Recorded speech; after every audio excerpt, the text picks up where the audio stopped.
At the beginning of the story, we are taken to an isolated forest where a polygamous cult lives.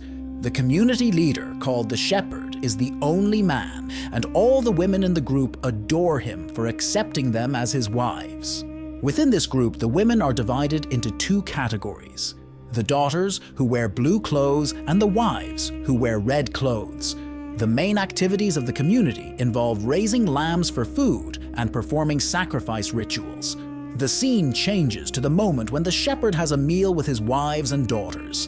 After finishing eating, he chooses one of his wives to spend the night with. Hey, the movie I'm going to summarize is The Other Lamb. This film is very strange from beginning to end, so pay attention not to miss any details. But first, I invite you to subscribe to the channel. We're close to reaching 500 subscribers, and I'm counting on you to be part of the best movie summary channel. The next morning, the shepherd, along with all his wives and daughters, gathers in the courtyard. During the sermon, one of the daughters named Selah stares fixedly at him, not taking her eyes off. She seems to admire the shepherd greatly. After the sermon, they pray, and the shepherd dips his hand in the blood of a sacrificed lamb and rubs it on the faces of his wives and daughters. Later, Selah and her friend Tamar are in the forest and are fascinated by the shepherd's presence in the distance. Selah wants to talk to him alone, so she asks her friend to do some chores at home. Then Selah goes to the shepherd, who compliments her beauty and compares it to that of her deceased mother, who died when Selah was born. In response, Selah asks how the shepherd met her mother. She wants to know if they had a romantic relationship. But instead of answering the question, the shepherd affectionately touches her hair and tries to approach her playfully. But at the last moment, he quickly changes the subject and asks Selah to braid her hair before they say goodbye. Later that day, one of the wives named Eloise tells a romantic story to Selah and another daughter. She recounts an intimate encounter with the shepherd. Hearing this, Selah, who likes the shepherd, becomes jealous and responds rudely to Eloise. The other daughter intervenes, reminding Selah that they can't speak to the wives that way. However, Selah disagrees with this rule, arguing that Eloise is the same age as them. Shortly after, another wife enters the scene, and the daughter tells about Selah's rude behavior towards Eloise.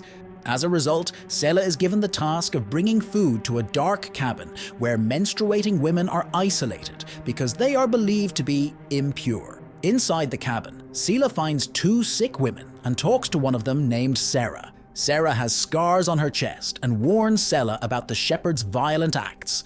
She says that when Selah enters her menstrual cycle, the shepherd will treat her badly. However, Selah ignores the warning because she still sees the shepherd as a good person. That same night, while putting her younger sisters to bed, she looks out the window and sees the shepherd romantically involved with one of his wives. This makes her jealous, but she can't do anything about it. The next morning, the wives help the shepherd bathe, and one of them says that a new lamb is about to be born. In another room, two other wives help Selah clean up, as she will be with the shepherd soon. It is revealed that the lamb mentioned by the wives is Selah. In the next scene, we see Selah sitting alone in the quiet fields until she falls asleep. She wakes up to the sound of nearby lambs and goes to see what happened. Unfortunately, she finds one of the lambs severely injured and nearly dying, bleeding profusely. Selah realizes that she is also bleeding, which deeply upsets her. Later that night, she examines herself but finds no answers. The bleeding doesn't stop, and she can't even sleep. Tamar, who is close to Selah, notices that she is uncomfortable and asks what happened. Selah makes up a story, saying that she dozed off in the field and a wild dog attacked and killed one of the lambs. She continues by saying that the other wives took her to the shepherd, who forgave her for the incident. The following night, Selah is startled by the sound of a police car siren and looks out the window. She overhears a conversation between a police officer and the shepherd and learns that they need to leave the area. The officer gives them limited time to leave or face legal consequences. In response, the shepherd gathers all his wives and daughters the next morning to deliver the sad news. He explains that they need to leave that place to avoid problems from the outside world that could separate them. He also says that he will lead them in search of a new place to live. This news saddens Selah, and while she is alone, the shepherd approaches to cheer her up and says that she is important to take care of the younger daughters who depend on her. After this, the group packs their things and prays before starting a long journey in search of a new home. They travel through forests and mountains all day until they reach a place where they decide to camp and spend the night in the forest. During the night, Selah has a nightmare where she and 2 other daughters are in the water. She also sees the shepherd killing a lamb. Early in the morning, they continue the journey and, after a while, find an abandoned house. Selah and some other women enter to see the house, but the shepherd decides they can't stay there because it's in poor condition. So, they set up their tents outside the house and prepare for another night in the open. The next morning, Selah appears sick, vomits, and is unwell. Later, she secretly examines the blood on her thighs, and another daughter notices.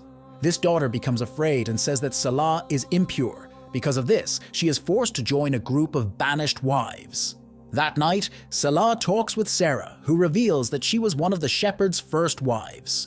The other was Selah's mother. Sarah tells that the shepherd used to treat her well, but now he has become rude and hostile, punishing her without reason. Selah is skeptical, but Sarah compares the shepherd's attention to the sun, initially bright, but later causing problems. During the conversation, Sarah tells Selah the truth. Her mother didn't die during her birth, but rather a few days later due to an infection. The shepherd didn't take her to the hospital, considering it a test of faith, which resulted in her death. Moreover, Sarah admits that she no longer trusts the shepherd, but still stays in the cult due to lack of options and fear of being alone. In another scene, the group continues their journey alongside a rural road. Selah sees a car passing with 3 people inside and imagines herself in the vehicle, dressed like a normal teenager, which makes her cry.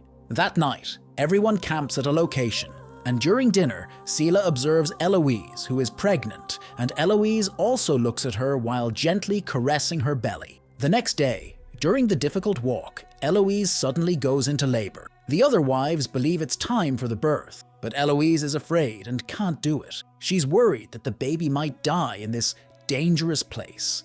But when the other wives convince her, she makes a great effort and ends up giving birth. Unfortunately, she loses her own life in the process.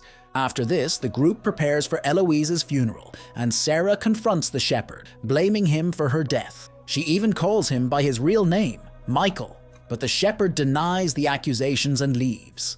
After the funeral, Sarah confides in Selah, telling her that she and Eloise's baby will leave the cult. She reveals that the shepherd wants the newborn baby to die, thinking it has some defect. Selah is confused by the shepherd's reasoning, and Sarah explains that the reason is because the baby is a boy, and the shepherd doesn't want any other man in the cult besides himself. Then Sarah says goodbye to Selah and leaves the group. The remaining members of the community continue following the shepherd, despite being very tired after days of walking. Later, they take a brief pause and sit on the ground to rest. At this moment, Tamar points out a possible place to explore, but this enrages the shepherd, as he believes there should be no other leader besides him. In a moment of anger, he kicks and beats Tamar. Seeing this terrible action, Selah's trust in the shepherd begins to crumble, and she remembers the warning Sarah had given about him. After a long and difficult journey, they finally arrive at a valley with many trees and a large lake, which the shepherd says is a sacred place. The women are a little happy because they are exhausted. At night, the shepherd performs a rebaptism ritual, placing the older daughters in the water. When it's Selah's turn, the shepherd holds her underwater for a long time. At this moment, Selah has a vision that he is trying to drown her. Later, around the campfire, the wives decide not to have dinner, explaining that they are fasting for a ritual the next day. During the night, the daughters are sleeping in a tent when the shepherd calls Selah to his tent. Tamar warns her not to go, but Selah doesn't listen to the advice. Inside the shepherd's tent, he tells Selah to lie down and begins to touch her forcefully. After satisfying his desires, he says goodnight and leaves. Unfortunately, this leaves a deep scar on Selah's mind, who begins to imagine all the daughters uniting to overthrow and kill the shepherd. The next morning, the daughters wake up and realize that all the wives have disappeared. Searching for them, they go to the lake, where they find the shepherd kneeling near the wives' clothes. When asked about their mothers, the shepherd says they have ascended to a new existence, and now it's the daughters' duty to take their place. He chooses Selah to be his wife. However, Selah bravely confronts him, saying that he is not their shepherd and that she doesn't want his approval. This enrages the shepherd, and he attacks her. But surprisingly, Selah fights back and hits him in return. After these events, Two police officers find the bodies of the dead wives at the edge of the lake. Shocked, they enter the forest in search of more clues. To their horror, they find the shepherd's lifeless body suspended between two trees, with ram's horns on his head like a fawn. In the last scene, the daughters gather near a waterfall, and Selah holds a small lamb in her arms. Hey, turn on the notification bell to be notified when I release a video here on the channel, and comment on what rating you'd give this movie. So, until the next recap.